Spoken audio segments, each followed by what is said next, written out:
From time to time, difficult to unite a party after an intense nomination battle. I would say overall, in the last 50 years since I've been involved in this, that conservatives have done a much better job of licking their wounds and making concessions to party unity than the left has.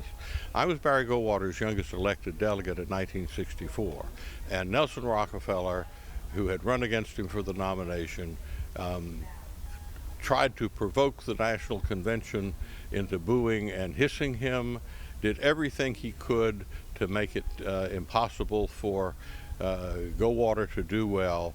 But if you come to recent past, conservatives were not real happy with John McCain being nominated or Mitt Romney being nominated in the last two election cycles.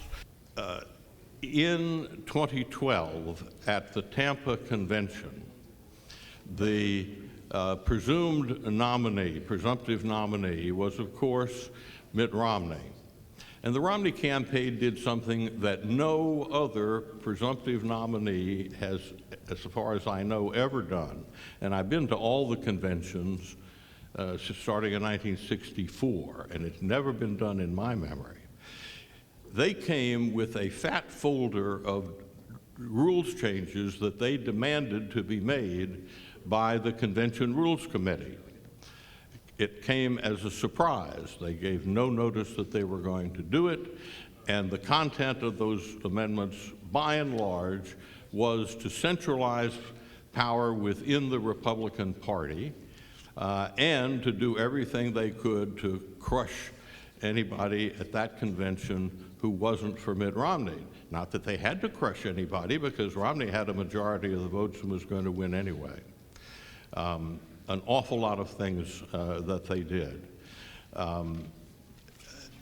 It caused outrage on the convention floor. Some of you were at the Tampa Convention and saw the Virginia delegation, all but three of whom were committed to Romney. There were only three Ron Paul delegates from Virginia in 2012, but our delegation was enraged by what they did.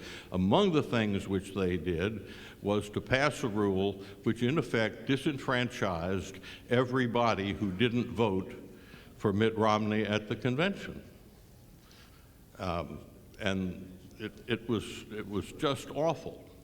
And yet, by and large, we sucked it up and said, we're in a political party to advance our principles, and the Republican Party is the appropriate place where you have a chance to advance conservative principles, and we supported him.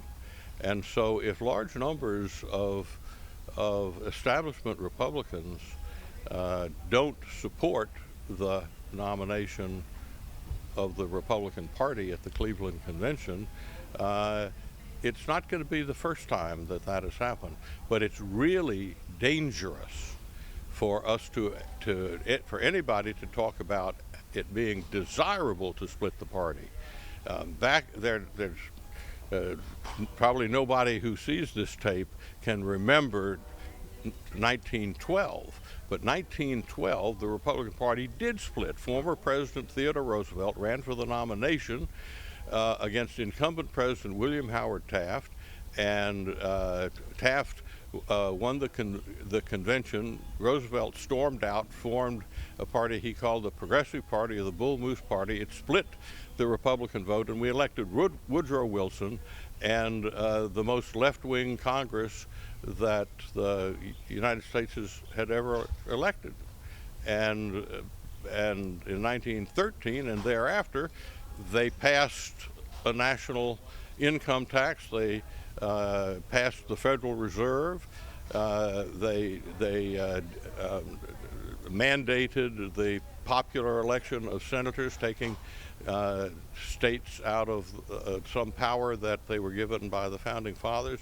And many of the things that happened there after 1912 have never yet been solved, and we've never recovered from those things.